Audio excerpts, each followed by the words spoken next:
And just in case anyone doesn't know me, my name is Karen Davis, and I'm the Safeguarding Officer for both St Paul's and St Mary's.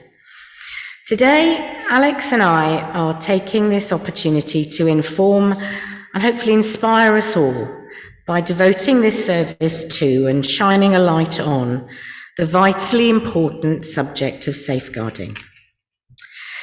Now, I've been Safeguarding Officer here for probably longer than I care to remember, probably more than 15 years.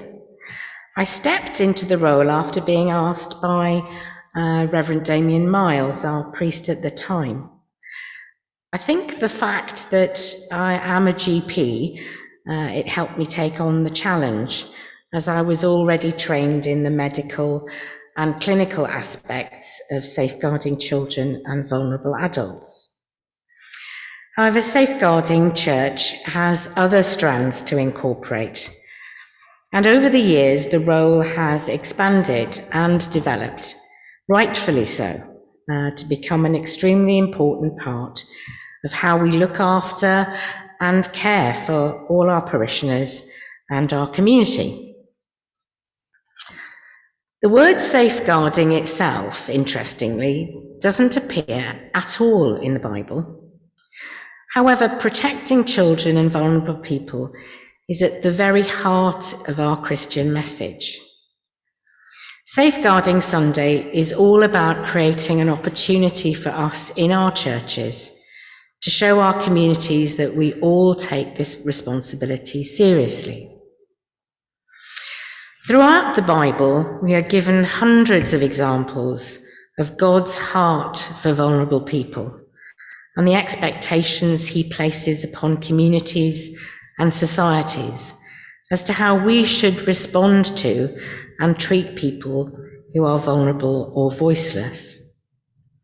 If we want our places of worship to be safe places, then it is really vital that this is talked about by us all, but especially by our leaders leading here from the front. The scope of safeguarding has grown enormously, as well as encompassing all the various types of abuses, emotional or psychological, physical, sexual, financial, spiritual, domestic, discrimination, and neglect. In this digital age, we also include grooming, trafficking, and modern slavery today. This is a very complex subject, and why there is training mandated for all leaders in the church, PCC members, and volunteers within our church family. The diocese has excellent training resources available via their website. And if any of you, any of the volunteers are not able to access the training, then that's something that I can facilitate here in church with mine or Alex's computer. The diocese has a wonderful safeguarding team who are extremely supportive of the work we do, and I have a very good relationship with them.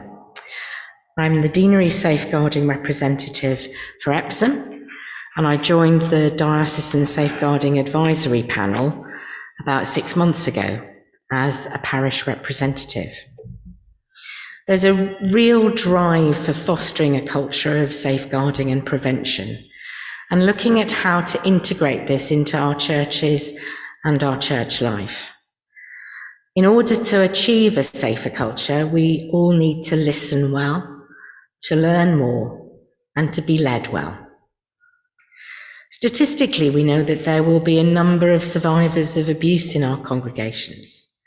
And if there's anything that you are concerned about with regard to safeguarding, either for children or vulnerable adults, and please remember that every one of us can be vulnerable in certain situations. Please speak to either Alex or myself. Don't sit on it or investigate it yourself, but just come and speak to us if you're at all worried. Safeguarding has been a real challenge for the church in general over recent years, and we should know that it is core to our business. It's God's business, so as your safeguarding officer, it should be my business, the PCC's business, And in fact, it should be everyone's business. We all need to listen and keep our eyes open. We can see evidence throughout the Bible of God safeguarding his people, being a defender and a protector, and wanting the very best for us and all creation. The Psalms particularly have many verses that are relevant to this particular subject. And as a church, we will endeavour to continue to provide a safe environment for all our parishioners and to review and update as often as is necessary. Psalm 46 begins, "God is our strength and refuge, our very present help in time of trouble." This verse particularly helps to sustain me as I continue in my safeguarding role. Thank you for listening today.